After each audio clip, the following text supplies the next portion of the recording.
So welcome to my YouTube channel GSM Rashid. दोस्तों, तो आज का जो ये वीडियो लेके आया हूँ वो आप लोगों के लिए लेके आया हूँ जो यूएमटी का जो नया सेटअप लॉन्च हुआ है, अल्टीमेट एमटीके 0.1। ठीक है, और इसको यूज़ करने में भाई को बहुत सारे प्रॉब्लम्स का सामना करना पड़ता है, बहुत सारे प्रॉब्लम्स फेस करने पड़ते हैं। और यहाँ पे बहुत सारे ऐसे ऑप्शंस हैं जो भाई को कुछ पता नहीं चल पाता है कि क्या क्या ये ऑप्शन दिया है, ये क्या काम करते हैं, इसकी क्या यूज़ है।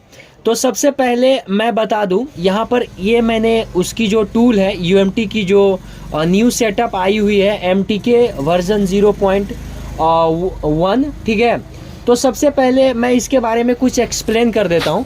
ये पूरा का पूरा इसका इंटरफेस है एमटीके का जो न्यू सेटअप है। यहाँ पे दो चीज़ दिए हैं।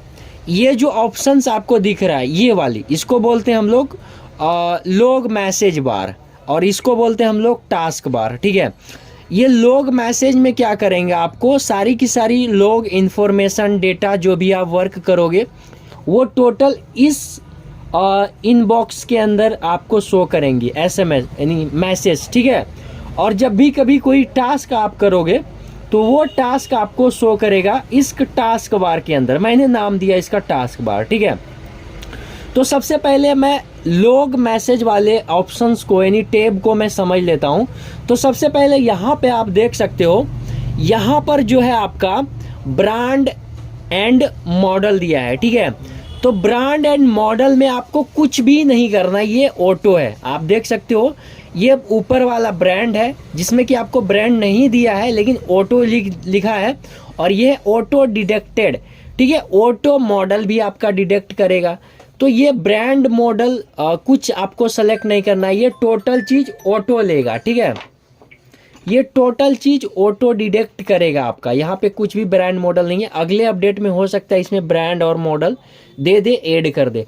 अब ये ब्रोम, अब ब्रोम से हम लोग क्या समझते हैं, देखिए ब्रोम को बेसिकली हम लोग बूट रोम बोलते हैं।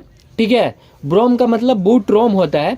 तो जो भी ऐसे डिवाइसेस होते हैं मीडियाटेक का, जैसे ओप्पो, रियलमी, वीवो, जो भी मीडियाटेक डिवाइसेस है ना, तो जो भी फ़ोन है उसे ब्रोम में कनेक्ट करने के लिए सिंपली आपको फ़ोन को स्विच ऑफ करना पड़ता है, और उसका जो वॉल्यूम प्लस माइनस की होता है उस प्लस माइनस की को, जैसे कि यहाँ पे आप देख सकते हो ये है, ये हमारे पास एक ओप्पो का हैंडसेट है, इसका प्लस माइनस की को आपको प्रेस करना है। और प्रेस करने के बाद देन जैसे आप अपने हैंडसेट को कनेक्ट करोगे पीसी में, तो आपके डिवाइस मैनेजर में एक पोर्ट आएगा, वहाँ पे लिखा आएगा मीडियाटेक USB V1632, यही लिखा आएगा मीडियाटेक USB V1632 का। ठीक है, तो वो एक्चुअल ब्रोम मोड होता है। ठीक है, और ब्रोम मोड में ही जितने भी सिक्योर बूट वाले हैंडसेट है मीडियाटेक के, वो सारे के सारे अनलॉक, फ्लैश, फॉर्मेट, ये सब होते हैं। ठीक है, अब दूसरी बात यहाँ पे जो है ये प्रीलोडर। अब प्रीलोडर क्या है, प्रीलोडर का मतलब देखिए, प्रीलोडर बहुत सारे ऐसे चीज़ों में काम आती है। तो सबसे पहले हम प्रीलोडर समझ लेते हैं कि प्रीलोडर मोड में कैसे हम लोग काम करें। तो जैसे ऐसे कोई डिवाइसेस आपके पास आ रहा है, जैसे आप उसका वॉल्यूम प्लस माइनस दबाओ, या यानी आप प्रीलोडर मोड में वर्क करना चाहते हो, इतना समझ लो। आप अगर प्रीलोडर मोड में वर्क करना चाहते हो तो ये प्रीलोडर मोड को आपको सेलेक्ट करना है ऐसे। ठीक है, अब प्रीलोडर मोड में हम कैसे पता करें कि ये जो हमें प्रीलोडर मोड में वर्क करना है, कैसे हमारा प्रीलोडर मोड में काम होगा। तो मैं एक सिंपल सी तरीका बता दूं कि जो आपके फ़ोन होते हैं ना, जैसे आप उसे ओप्पो, वीवो, जो भी फ़ोन है, अगर आप उसे स्विच ऑफ कर दिया और डायरेक्ट जब कनेक्ट कर रहे हो, आपके डिवाइस मैनेजर में एक पोर्ट लेगा मीडियाटेक USB प्रीलोडर V1632 का, तो उस मोड में काम करने के लिए ये प्रीलोड का ऑप्शन है। ठीक है ना, प्रीलोडर का। तो अगर उस मोड में आप काम करना चाहते हो तो इस पे आप चेक लगा देना। और बहुत सारे ऐसे सेट आएंगे जो कि आपका प्रीलोडर में काम नहीं बनेगा, उसे ब्रोम में ही आपको काम करना होगा, क्योंकि जो प्रीलोडर में जो भी काम होता है वो ऑथोराइज फाइल के वजह से होता है, जिसे हम लोग बोलते हैं ऑथ फाइल, जो कि इसमें अभी कोई ऑप्शंस नहीं है ऑथोराइज फाइल को लेने के लिए। तो आपका जो भी ये यूज़ होगा वो ब्रोम ही होगा हमेशा। ठीक है, प्रीलोडर नहीं काम करेगा। प्रीलोडर वैसे दिया है कुछ ऐसे डिवाइसेस हैं जो कि काम कर जाएगा, लेकिन आपको हमेशा जब भी करना है वो ब्रोम मोड में ही करना है। और दूसरी बात ये है फोर्स ब्रोम। अब फोर्स ब्रोम से आप क्या समझते हो, जैसे कि हमारा ओल्ड वाला सेटअप था UMT का, MTK वाला, उसमें था आपका जो भी प्री लोडर वाले फ़ोन आते थे वो ऑफ करके जैसे लगाओ तो वो एरर दे रहा था, आपका फ़ोन अनलॉक नहीं हो पा रहा था। तो हम लोग करते क्या थे, इनेबल ब्रोम करते थे, हम लोग करते थे इनेबल ब्रोम, ठीक है। तो उसमें इनेबल ब्रोम करके हम लोगों को काम करना पड़ता था। लेकिन अब इसमें क्या है कि जो भी ऐसे प्री लोडर वाले डिवाइसेस आपके पास आ रहे हैं, तो दोस्तों जहाँ पर मैंने ये फाइल रखा हूँ और एक्सट्रैक्टेड फाइल, ये देखिए Redmi 6A का, ठीक है, Redmi 6 का, ठीक है। इसके अंदर आपको देखना है जो भी फ़ोन है आपका, यहाँ पे देख सकते हो ये है स्केटर फाइल, ठीक है, यहाँ पे देख सकते हो ये है स्केटर। तो इस फाइल को आपको लोड कर देनी है वहाँ पे। और जैसे मैं इस टूल को अब ओपन करूँगा फ्लैश करने के लिए, अब ये स्केटर सेलेक्टेड है, 3 डॉट पे मैं क्लिक करूँगा और उसके बाद वो जो फाइल है उसका लोकेशन पेस्ट करके यहाँ पे ओपन करूँगा। यहाँ पे देख सकते हो MT6765 है ना, इस पर डबल क्लिक करूँगा। जैसे मैंने डबल क्लिक करके इसमें स्केटर फाइल को लोड किया, मैंने यहाँ पे सारे के सारे जो इन्फॉर्मेशन है वो टोटल पार्टीशन लिस्ट, यहाँ पे जो है पार्टीशन लिस्ट, ये जो एड्रेस है ये स्टार्ट एड्रेस है इसकी, तो ये एड्रेस भी शो कर रहा है। और ये जो फाइल्स नेम होती है, ये इमेज फाइल है, बिन फाइल है, क्या कौन सी फाइल है वो यहाँ पे ये शो कर रहा है, ठीक है। और ये सारी की सारी जो आपकी पार्टीशन नेम है वो शो कर रहा है। अब यहाँ पे क्या करना है दोस्तों, अगर आप फ्लैश करना चाहते हो, स्केटर आपको लोड करना है, स्केटर सेलेक्ट करके फ्लैश के टैब में रहना है, यहाँ पर बाय डिफ़ॉल्ट रहने देना है, कुछ नहीं करना है, ठीक है। और उसके बाद यहाँ पे जो है राइट फ्लैश पे आपको क्लिक कर देना है, सेट को स्विच ऑफ करना है, वॉल्यूम प्लस माइनस प्रेस करना है, देन USB प्लग करना है। आपका जो फ़ोन है वो उसमें फ्लैशिंग प्रोसेस स्टार्ट हो जाएगा, ठीक है। अगर किसी प्रकार का एरर देखने को मिल रहा है तो आप, मैंने जो ऊपर बताया, पहले बताया, उस प्रोसेस को आप लोग एक बार ज़रूर फॉलो करना, ठीक है। अब ये है रीड इन्फो। अब रीड इन्फो से आप क्या समझते हो दोस्तों, कभी भी कोई सा भी ऐसा डिवाइसेस आए, जैसे ये डिवाइसेस है, हम इसमें जानते हैं कि मीडियाटेक प्रोसेसर लगा हुआ है, इसके अंदर की इंफॉर्मेशन चाहिए, जैसे कि इसकी CPU की इंफॉर्मेशन चाहिए, शोक ID का इंफॉर्मेशन चाहिए, या तो हमें IMEI की इंफॉर्मेशन चाहिए, सॉफ्टवेयर की इंफॉर्मेशन चाहिए, मॉडल नंबर की इंफॉर्मेशन चाहिए। तो हम लोग यहाँ पे क्लिक करके सारे के सारे इंफॉर्मेशन जो है वो कलेक्ट कर सकते हैं, ठीक है। और दूसरी बात यहाँ पे जो है स्टॉप, तो अगर आपने फ्लैशिंग स्टार्ट कर दिए हैं, अगर आप उसे स्टॉप करना चाहते हैं, या कोई वर्क आप स्टार्ट कर दिए हो, अगर आप उस वर्क को स्टॉप करना चाहते हो तो ये स्टॉप बटन पे आपको क्लिक करना है, ठीक है। और स्केटर का मैंने बता दिया। अब उसके बाद ये नीचे वाली है, आप देख सकते हो ये नीचे है। अब ये नीचे है OFP, ठीक है, OFP है ना। तो ये जो ओप्पो का फ्लैश फाइल आता है, जो एक इनकरप्टेड पैकेज फर्मवेयर होता है ओप्पो की, जिसके अंदर की OFP वाला फर्मवेयर आता है, तो उसी इनकरप्टेड फर्मवेयर को आपको एक्सट्रैक्ट करने की कोई ज़रूरत नहीं है, स्केटर में कन्वर्ट करने की कोई ज़रूरत नहीं है। आप उस OFP फाइल को, जैसे मैंने स्केटर फाइल को लोड किया, ओप्पो और रियलमी में आपको OFP फॉर्मेट शो करेगा, तो उस OFP वाली फाइल को यहाँ पे लोड करके देन आपको राइट पे क्लिक कर देना है, राइट फ्लैश पे, सेट को स्विच ऑफ करके, और कनेक्ट कर देनी है। आपकी जो फ़ोन की फ्लैशिंग है वो स्टार्ट हो जाएंगी, ठीक है। तो मैंने फ्लैशिंग का जो टेप है दोस्तों वो प्रॉपरली मेंशन किया हूँ। अब दोस्तों यहाँ पे मैं फ्लैश का भी मैंने क्लियर कर दिया, ये DAPL और ये ब्रांड मॉडल और ब्रोम, ये सारे के सारे मैंने क्लियर कर दिया। अब उसके बाद यहाँ पे चलते हैं हम लोग सर्विस में, ठीक है। अब सर्विस में जाने के बाद यहाँ पे टोटल का टोटल जो चीज़ है, अनलॉकिंग से रिलेटेड और रिपेयरिंग से रिलेटेड, जो ये सारे के सारे आपका जो है टास्क है, ठीक है। जो भी टास्क आप अपने फ़ोन के अंदर करना चाहते हो वो सारे के सारे यहाँ से आप एग्जीक्यूट कर सकते हो। तो यहाँ पे मैं सारे के सारे ऑप्शंस के बारे में आप लोगों को बताता हूँ। तो ये देख सकते हो, ये दोस्तों ये है मेटा, ठीक है। ये मेटा, जब भी कभी ऐसे डिवाइसेस को जब आप मेटा मोड में अनलॉक करना चाहते हो, ठीक है, अब मेटा मोड क्या होता है वो आप लोगों को खुद पता चल जाएगा। जो रेड लाइट ब्लू ब्लिंक करता है, जब भी कभी आप मेटा में काम करो तो वहाँ पे मेटा लिखा आएगा। मेटा में फ़ोन को अनलॉक करने के लिए फ़ोन को स्विच ऑफ करके ही हम लोग मेटा में अपने फ़ोन को अनलॉक करते हैं। तो सबसे पहले मैं मेटा के फंक्शंस को समझ लेता हूँ। Meta reset. अब रीसेट से आप क्या समझते हो? आपके फ़ोन की जो भी डेटा है, पिन, पैटर्न, लॉक, उन सब को रीसेट कर सकते हो आप मेटा मोड में। तो मेटा मोड में आप देख सकते हो फैक्ट्री रीसेट और फॉर्मेट eMMC, फॉर्मेट UFS, ठीक है। तो आप अगर फैक्ट्री रीसेट करना चाहते हो किसी भी डिवाइसेस को, तो आप यहाँ से फैक्ट्री रीसेट कर सकते हो।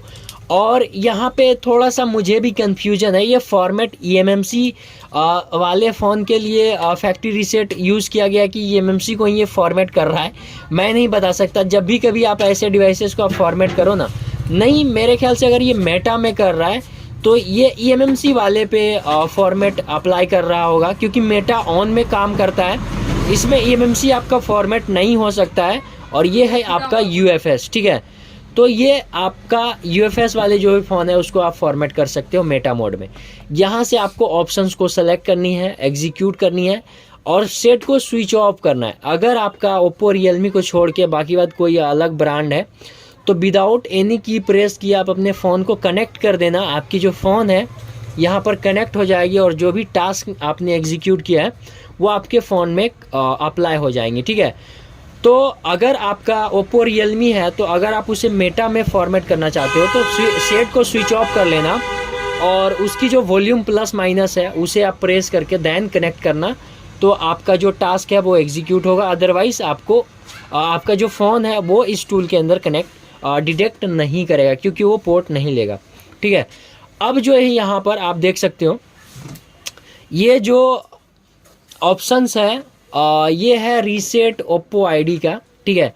तो जब भी कभी आपके पास ऐसा डिवाइसेस आए जिसके अंदर मीडियाटेक प्रोसेसर लगा है और जब जैसे आप देखे हो MI अकाउंट, तो उसी तरह से एक ओप्पो आईडी होता है। तो अगर वो ओप्पो आईडी आपको शो कर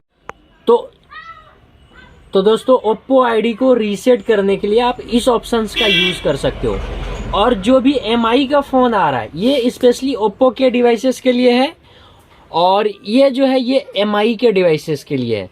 जिस भी MI के डिवाइसेस में MI अकाउंट लॉक लगा है, जो कि मीडियाटेक चिप प्रोसेसर बेस है, उस फ़ोन की जो MI अकाउंट है आप इस टूल के मदद से यहाँ से आप रीसेट कर सकते हो, ठीक है।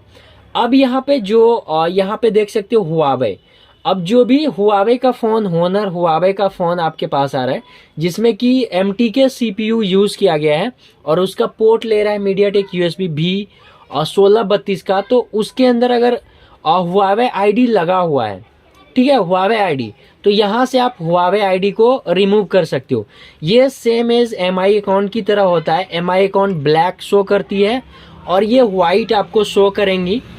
और ये थोड़ी सी जो इंटरफेस होती है इसकी अलग होती है। इसमें आपको लिखेंगी Huawei ID, Oppo ID, MI account lock, ठीक है। अब उसके बाद यहाँ पे देख सकते हो रीलॉक फिक्स, MI रीलॉक फिक्स। अब ये MI रीलॉक फिक्स से आप क्या समझते हो?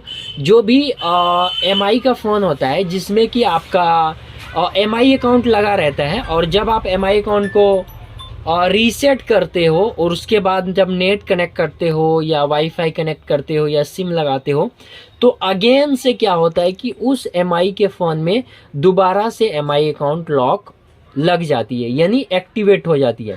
तो उसे फिक्स करने के लिए, जो रीलॉक वाली प्रॉब्लम है उसे फिक्स करने के लिए आप लोग यहाँ से रीलॉक फिक्स वाली, MI रीलॉक फिक्स वाली ऑप्शंस का आप यूज़ कर सकते हो। बेसिकली आपके जो MI के फ़ोन की जो MI अकाउंट होती है वो यहाँ से डिसेबल हो जाती है, ठीक है। अब ये है बूट लोडर। अब दोस्तों ये है बूट लोडर। तो जब भी कभी आप अपने फ़ोन को रूट करने के लिए जाते हो, फास्ट बूट मोड में आप फ्लैश करना चाहते हो या TWRP फास्ट बूट मोड में, यानी किसी भी प्रकार का आप फास्ट बूट में वर्क करना चाहते हो फास्ट बूट मोड में, तो यहाँ से आपको ये बूट लोडर को अनलॉक करना पड़ता है, ठीक है। इस बात को आप समझ लेना। तो दोस्तों ये जो बूट लोडर है इसे आप इसके मदद से अनलॉक कर सकते हो। यहाँ पे है अनलॉक बूट लोडर, ये है रीलॉक बूट लोडर। अब रीलॉक बूट लोडर से आप क्या समझते हो, जिस भी फ़ोन के अंदर बूट लोडर अनलॉक है उस फ़ोन की आप बूट लोडर को रीलॉक कर सकते हो, मीडियाटेक चिपसेट वाले का। अब देखो यहाँ पे ये परमानेंट अनलॉक, अब ये हमेशा के लिए अगर आप बूट लोडर को अनलॉक करना चाहते हो तो ये परमानेंट अनलॉक पे आप क्लिक कर सकते हो और उसके बाद आप अपने टास्क को एग्जीक्यूट कर लेना, आपका काम बन जाएगा। अब यहाँ पर जो है ये है फॉर्मेट का ऑप्शंस। तो जब भी कभी आप सेट को अनलॉक करने के लिए जाते हो, चाहे वो कोई सा भी ब्रांड हो, उसमें मीडियाटेक प्रोसेसर लगा हो, तो सबसे पहले आप ये जो आपका फॉर्मेट एफएस वर्क करेगा ये आपका करेगा बूट मोड में, ठीक है। बूट मोड ऑन मोड नहीं होता है, एक फ्लैश मोड उसको बोल सकते हैं हम लोग। तो उसी मोड में करेगा। सेट को स्विच ऑफ कर लेना वॉल्यूम प्लस माइनस दबा के, जब आप कनेक्ट करोगे तभी ये फंक्शन जो है आपका काम करेगा फॉर्मेट एफएस का। अब ये है फॉर्मेट एफएस सेफ। तो जब भी कभी आपके पास कोई फ़ोन आता है तो आप सेफ फॉर्मेट करना, क्योंकि आपका जो फ़ोन है वो सेफ रहेगा। नहीं तो आपने कभी देखा है कि आप जब सेट को फॉर्मेट करते हो तो आपका वहाँ पे सेट तो रीस्टार्ट होने लगता है या सेट में बहुत सारे ऐसे प्रॉब्लम्स आ जाती है। तो यहाँ पे ये सेफ फॉर्मेट दिया गया है, आप इस फॉर्मेट का यूज़ कर सकते हो पहली बार। अगर सेफ फॉर्मेट करने के बाद आपका फ़ोन ऑन हो गया तो बहुत बढ़िया बात है, अनलॉक हो गया तो ठीक है। अगर अनलॉक होने के बाद अगर अनलॉक नहीं भी हुआ, अगर अनलॉक हो गया तो बढ़िया है। अगर अनलॉक हो गया और आपका सेट हैंग ऑन लोगो अटक गया तो आप सेट को वाइप डेटा कर लेना या तो फॉर्मेट यूज़र डेटा पे आप क्लिक कर लेना। ये दोनों सेम काम करता है। ये एक सेफली बेसिस पे काम करता है, यानी थोड़ा इसकी जो आपके यूज़र डेटा को फॉर्मेट करता है वो सेफली ज़रिए से फॉर्मेट करता है। और ये जो नीचे वाली ऑप्शंस है थोड़ी इससे हार्ड होती है, ठीक है। तो आप इन दोनों में से किसी एक का यूज़ कर सकते हो। सबसे पहले मैं अगर आपको बोलूँ तो सेफ फॉर्मेट करना। सेफ फॉर्मेट के बाद अगर काम नहीं बना या आपका हैंडसेट हैंग ऑन लोगो आ गया तो फॉर्मेट यूज़र डेटा कर लेना। और अगर उसमें FRP लॉक लग गई है तो आप रीसेट FRP पे क्लिक कर लेना और उसके बाद आप यहाँ से एग्जीक्यूट कर लेना। तो जो भी आप टास्क करोगे यहाँ से वो टास्क को चूज़ करना होगा, उसके बाद आपको एग्जीक्यूट करना है। अब ये है RPMB reply protect memory block, ठीक है। तो ये आपको RPMB का जो भी वीवो के फ़ोन आते हैं जो टेस्ट मोड वाली जो प्रॉब्लम्स आती है, तो यहाँ पे हम लोग जो है वो RPMB फाइल को राइट करके उसे फिक्स कर सकते हैं। अदरवाइज़ वो फिक्स नहीं होती है। और RPMB जो MMC का काम करता है उसके लिए RPMB का काम है। वैसे यहाँ से अगर आप रीड करना चाहते हो किसी भी सेट का RPMB रीड कर सकते हो, उसके बाद एग्जीक्यूट रीड पे सेलेक्ट करके रीड कर सकते हो। अगर आपको राइट करनी है तो आप एग्जीक्यूट करके राइट कर सकते हो। अगर आपको फॉर्मेट करनी है RPMB तो फॉर्मेट कर सकते हो, ठीक है। RPMB एक जो सिक्योरिटी फाइल होती है आपके फ़ोन की, RPMB इरेज करने के बाद आपके फ़ोन में कुछ प्रॉब्लम्स भी आ सकती है। तो अब देखिए दोस्तों यहाँ पे है सिक्योरिटी फंक्शन। सिक्योरिटी से हम लोग यह समझते हैं जैसे IMEI से रिलेटेड वाईफाई की जो एड्रेस होती है, जो IMEI होती है, जो IP एड्रेस होती है, वो सारी की सारी जो होती है और ये सिक्योरिटी बेस्ड फाइल होती है जिसके अंदर की और नेटवर्क काम करती है, वायरलेस कम्युनिकेशन होता है इसी के मदद से, ठीक है। तो अगर हम सिक्योरिटी फाइल किसी भी हैंडसेट का रीड करना चाहते हैं तो हम सेफ रहते हैं। अगर सबसे पहले अगर हम किसी भी हैंडसेट का NVRM NV डेटा को रीड करके अनलॉक करते हैं, अगर अनलॉक करने के बाद उसका IMEI चला जाए तो हम लोग इसी डेटा को राइट करके हम लोग दोबारा से उस IMEI को रीस्टोर मार सकते हैं। तो यहाँ पे आप देख सकते हो दोस्तों, अगर आपको NVRM का बैकअप, यानी अगर आपको यहाँ पे देख सकते हो यहाँ पे बहुत सारे ऑप्शंस आपको देखने को मिल रहा है, ठीक है। तो सबसे पहले ये बैकअप सिक्योरिटी के बारे में हम आपको बताते हैं। अगर आप बैकअप सिक्योरिटी पे क्लिक सेलेक्ट करके रखे हो और यहाँ से एग्जीक्यूट कर देते हो तो बाय डिफ़ॉल्ट क्या करेगा, आपके फ़ोन के अंदर जितने भी सिक्योरिटी फाइल है ना वो सारी की सारी क्या करेंगी, आपका जो टूल है और वो रीड कर लेगा, ठीक है, वो रीड कर लेगा। और आपको कोई भी यहाँ से NVRM NV डेटा को रीड नहीं करना होगा, ठीक है, वो बाय डिफ़ॉल्ट ऑटोमेटिक सारा काम करेगा। और उसके बाद अगर आपको रीस्टोर करना है तो रीस्टोर बैकअप पे आप क्लिक कर देना, यहाँ से एग्जीक्यूट कर देना, और जहाँ पर वो सेव है आपकी वहाँ से वो डायरेक्टरी को सेलेक्ट कर लेना और रीस्टोर कर देना। आपकी जो भी सिक्योरिटी है वो रीस्टोर हो जाएंगी। अगर आप मैनुअली NVRM NV डेटा का बैकअप लेना चाहते हो तो यहाँ से सेलेक्ट करके आप एग्जीक्यूट करके उसका बैकअप ले सकते हो। और ये फॉर्मेट का मतलब है कि उसको आप अगर डिलीट करना चाहते हो तो आप डिलीट कर सकते हो। इससे क्या होगा कि आपका IMEI भी जा सकता है, इसलिए बी केयरफुल इसका यूज़ करना। अब वीवो रिपेयर IMEI, ठीक है। अब देखिए दोस्तों, ये जो वीवो का जो भी स्पेशल फॉर वीवो MTK के लिए बनाया गया है टैब, अगर आपके ऐसे डिवाइस आते हैं जो कि वीवो कैंसेड है, जिसमें IMEI नुल है और या IMEI है ही नहीं उसमें, ठीक है, तो उसकी आप IMEI को रिपेयर कर सकते हो। इलीगल करना, अगर आप इलीगल काम करते हो, अगर आप चेंज करते हो तो इलीगल काम है, और इलीगल काम में पुलिस केस हो सकता है आप पे, आप फंस सकते हो। इसीलिए अगर आप रिपेयर करोगे तो मैं आपको ये जो वीडियो दे रहा हूँ ओनली फॉर एजुकेशनल पर्पस के लिए दे रहा हूँ। अगर आप इलीगल काम करते हो इस वीडियो को देख के तो इसका रिस्पॉन्सिबिलिटी खुद आपके ऊपर है, तो आप खुद जिम्मेवार होंगे। तो दोस्तों, अगर ऐसे कोई डिवाइसेस आ रहा है जिसमें कि IMEI नुल है तो उसका आप IMEI यहाँ से आप रिपेयर कर सकते हो। तो यहाँ पे आपको IMEI यहाँ से ऐसे टाइप कर देनी है, और IMEI टाइप करने के बाद आपको IMEI को यहाँ से IMEI टाइप कर देना है, और यहाँ से आपको MEID जो नंबर होता है वो भी, और SN नंबर जो सीरियल नंबर होता है वो भी टाइप करके यहाँ से राइट कर देना है। अगर MEID या SN नंबर नहीं है तो आप इन दोनों को अनचेक करके दोनों नंबर डाल के IMEI 1 IMEI 2 को, और उसके बाद आप राइट कर दोगे तो आपकी जो IMEI है वो राइट हो जाएंगी आपके फ़ोन के अंदर। तो आई होप दोस्तों, मैंने आप लोगों को ये जो ये UMT का जो MTK न्यू मॉड्यूल आया है इसके बारे में कंप्लीट इन्फॉर्मेशन आप लोगों को दिया। तो आज के इस वीडियो में दोस्तों इतना ही। फिर कभी आप लोगों के लिए इसी तरह का एक नया वीडियोस लेके आएंगे। तो वीडियो देखने के लिए धन्यवाद दोस्तों। हमारे चैनल को सब्सक्राइब करें, वीडियो को लाइक करें, और साथ ही किस टॉपिक पर आपको वीडियो चाहिए वो भी आप बताओ, ताकि मैं कोशिश करूँगा आप लोगों के लिए एक वीडियोस रेडी करके लाने की। थोड़ा मैं अभी काम में बिजी हूँ इसलिए मैं वीडियोस नहीं ला पा रहा हूँ। तो आप वीडियो देखने के लिए आप सभी भाइयों का धन्यवाद, और आप चाहते हैं विदा दोस्तों, फिर मिलेंगे कभी।